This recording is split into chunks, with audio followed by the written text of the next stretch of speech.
Hello friends, Shams ರೆಸಿಪಿಗೆ ಸ್ವಾಗತ. So ಇವತ್ತು ನಾನು ಬದನೆಕಾಯಿ ಗ್ರೇವಿ ಮಾಡ್ತಿದ್ದೀನಿ. ಇದನ್ನು ಎಣ್ಣೆಕಾಯಿ ಅಂತ ಹೇಳ್ತೀವಿ. ತುಂಬ ಟೇಸ್ಟಿಯಾಗಿರುತ್ತೆ. ಸೊ ಬನ್ನಿ ನೋಡೋಣ ಹೇಗೆ ಮಾಡ್ತೀನಿ ಅಂತ.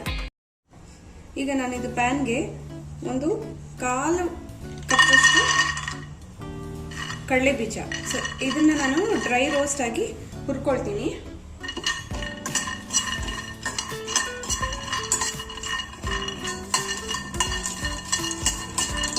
ನೋಡಿ, ಇದು ಆಗಿದೆ. ಸೊ ಇಷ್ಟು ಮಾತ್ರ ಹುರ್ಕೊಳ್ಬೇಕು. ಇದು ಹುರಿದ್ಬಿಟ್ಟು ಸಿಪ್ಪೆ ತೆಗಿಬೇಕು. ಸಿಪ್ಪೆ ತೆಗೆದು ಇಟ್ಕೋಬೇಕು. ಇದೇ ಪ್ಯಾನ್ಗೆ ಈಗ ನಾನೊಂದು 1/4 ಕಪ್ಪು ಎಳ್ಳು ಹಾಕ್ಕೊಳ್ತೀನಿ, ಬಿಳಿ ಎಳ್ಳು. ಸೊ ಇದು ಸ್ವಲ್ಪ ಡ್ರೈ ರೋಸ್ಟ್ ಆಗಿ ಮಾಡಬೇಕು.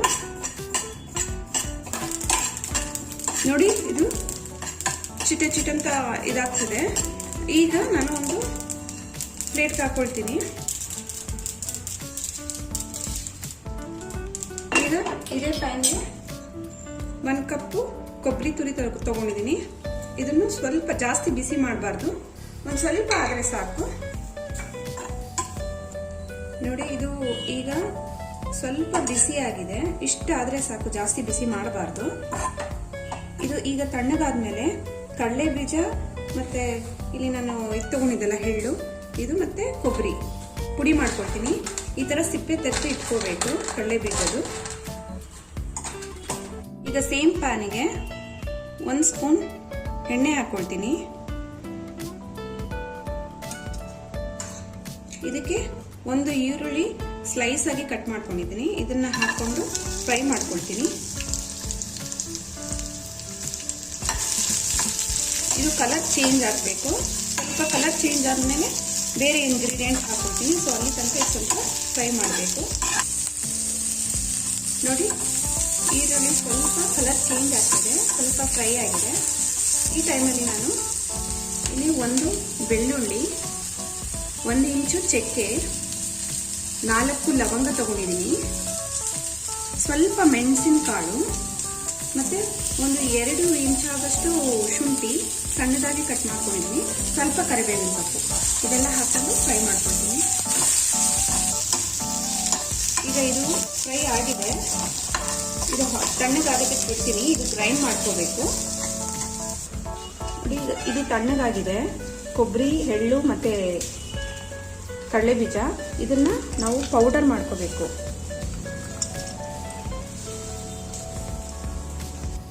ನೋಡಿ, ಇದು ಪೌಡರ್ ಆಗಿದೆ. ಈಗ ನೀರು ಹಾಕೋಬಾರ್ದು, ಹಾಗೆ ಪೌಡರ್ ಮಾಡಬೇಕು.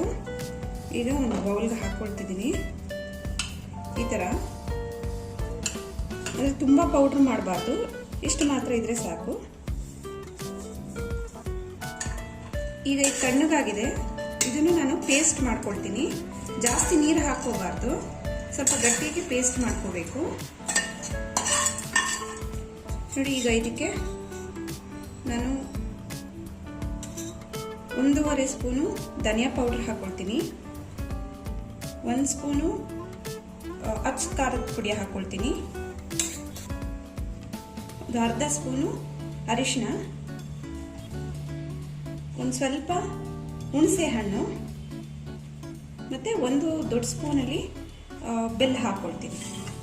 ಸೊ ಇದು ಪೇಸ್ಟ್ ಆಗಿ ಗ್ರೈಂಡ್ ಮಾಡ್ಕೋಬೇಕು. ನೀರು ಜಾಸ್ತಿ ಹಾಕಬಾರ್ದು, ಸ್ವಲ್ಪ ಹಾಕೋಬೇಕು. ಈಗ ಈ ಖಾರ ಆಗಿದೆ ನೋಡಿ, ಈ ಥರ ಗಟ್ಟಿಯಾಗಿ ಗ್ರೈಂಡ್ ಮಾಡ್ಕೋಬೇಕು. ಈಗ ಇದ್ರ ಜೊತೆಲೇ ಮಿಕ್ಸ್ ಮಾಡ್ತೀನಿ ನಾನು.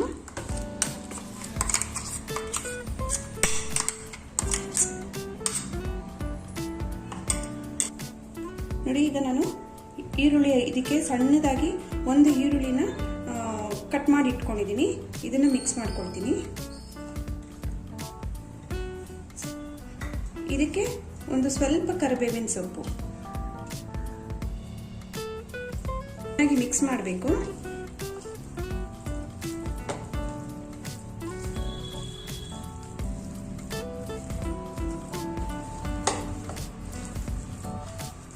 ಇದಕ್ಕೆ 1 ಸ್ಪೂನ್ ಉಪ್ಪು ಹಾಕೊಳ್ತೀನಿ. ಆಮೇಲೆ ರುಚಿ ನೋಡ್ಕೊಂಡು ಹಾಕೋಬಹುದು. ನೋಡಿ, ಸ್ಟಫಿಂಗ್ ರೆಡಿ ಆಗಿದೆ. ಈಗ ನಾನು ಬದನೆಕಾಯಿ ಕಟ್ ಮಾಡಿ ಇಟ್ಕೊಂಡಿದ್ದೀನಿ. ನೋಡಿ ಈ ತರ ಪೀಸ್ ಮಾಡಿ ಇಟ್ಕೊಂಡಿದ್ದೀನಿ. ಹೀಗೆ ಸೊ ಇದು ಫಸ್ಟ್ ನಾವು ನೀರಲ್ಲಿ ಇರೋವಾಗಲೇ ಹಾಕ್ಕೋಬಾರ್ದು. ಸೊ ಸ್ವಲ್ಪ ಡ್ರೈ ಆಗಬೇಕು, ಅದಕ್ಕೆ ಹೊರಗಡೆ ತೆಗೆದಿಟ್ಕೋಬೇಕೀಗ ನಾವು ಮಿಕ್ಸ್ ಮಾಡೋಕ್ಕೆ ಮುಂಚೆ, ಇದು ಒಳಗಡೆ ಹಾಕೋಕ್ಕೆ ಮುಂಚೆ. ನೋಡಿ ಈಗ ನಾನು ಸ್ಟವ್ ಮೇಲೆ ಒಂದು ಪಾತ್ರೆ ಇಟ್ಕೊಂಡು ಇದಕ್ಕೆ ನಾನು ಸ್ವಲ್ಪ ಎಣ್ಣೆ ಹಾಕ್ಕೊಳ್ತೀನಿ. ಇದು ಬದನೆಕಾಯ್ದು ಎಣ್ಣೆಗಾಯಿ ಆಗಿರೋದ್ರಿಂದ ಎಣ್ಣೆ ಸ್ವಲ್ಪ ಜಾಸ್ತಿ ಇರಬೇಕು. ಇಲ್ಲಿ ನೋಡಿ ನಾನು ಇಷ್ಟು ಹಾಕ್ಕೊಂಡಿದ್ದೀನಿ. ಅದು ಎಣ್ಣೆ ಜಾಸ್ತಿ ಇದ್ರೇ ರುಚಿ ಚೆನ್ನಾಗಿರೋದು. ಸೊ ಇಲ್ಲಿ ನಾನು ಒಂದು 7 ರಿಂದ 8 ಸ್ಪೂನ್ ಹಾಕ್ಕೊಂಡಿದ್ದೀನಿ. ಈಗ ಇದಕ್ಕೆ ನಾನು ಸಾಸಿವೆ ಒಂದು ಅರ್ಧ ಸ್ಪೂನ್ ಹಾಕ್ಕೊಳ್ತೀನಿ. ಒಂದು 2 ಒಣಮೆಣಸಿನ್ಕಾಯಿ ಹಾಕ್ಕೊಳ್ತೀನಿ. ಮತ್ತು ಸ್ವಲ್ಪ ಕರಿಬೇವಿನ ಸೊಪ್ಪು. ನೋಡಿ ಈಗ ಇದು ಡ್ರೈ ಆಗಿದೆ, ನೀರೆಲ್ಲ ಹೋಗಿದೆ. ಸೊ ಈಗ ಸ್ಟಫಿಂಗ್ ಫಿಲ್ ಮಾಡ್ಕೋಬೇಕು. ಸ್ಟಫ್ ಮಾಡಿಕೊಂಡು ಸ್ಟಫಿಂಗ್ ಫಿಲ್ ಮಾಡ್ಕೊಂಡಿದ್ದೀನಿ. ಸೊ ಎಣ್ಣೆನ ಹಾಕಿದ್ದೀನಿ.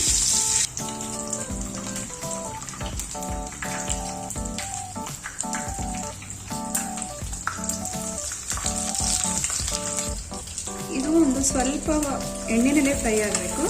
ಸೊ ಈಗ ನೋಡಿ ಇನ್ನೊಂದು ಕಡೆ ಟರ್ನ್ ಮಾಡ್ಕೊಳ್ತೀನಿ.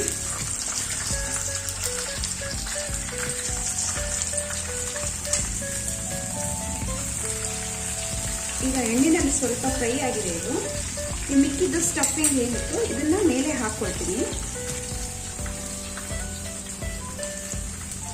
ಈಗ ಇದಕ್ಕೆ ಸ್ವಲ್ಪ ನೀರು ಹಾಕ್ಕೊಳ್ತೀನಿ.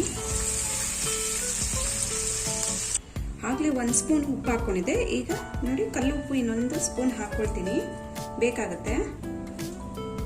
ಈಗ ಲಿಡ್ ಕ್ಲೋಸ್ ಮಾಡಿ ಇಟ್ಬಿಡ್ತೀನಿ. ಇದು ಸ್ವಲ್ಪ ಬೇಯಬೇಕು.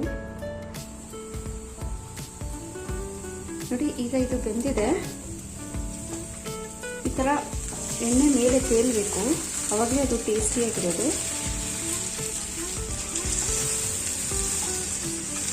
ಇದು ರೆಡಿಯಾಗಿದೆ. ಈಗ ಇದು ಚಪಾತಿಗೆ ಅನ್ನಕ್ಕೆ ತುಂಬ ಚೆನ್ನಾಗಿರುತ್ತೆ.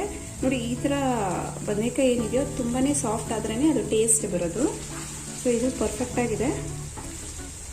ಸೊ ಈ ವಿಡಿಯೋ ನಿಮಗೆ ಇಷ್ಟ ಆದರೆ ಲೈಕ್ ಮಾಡಿ, ಶೇರ್ ಮಾಡಿ ಮತ್ತು ಸಬ್ಸ್ಕ್ರೈಬ್ ಮಾಡಿ.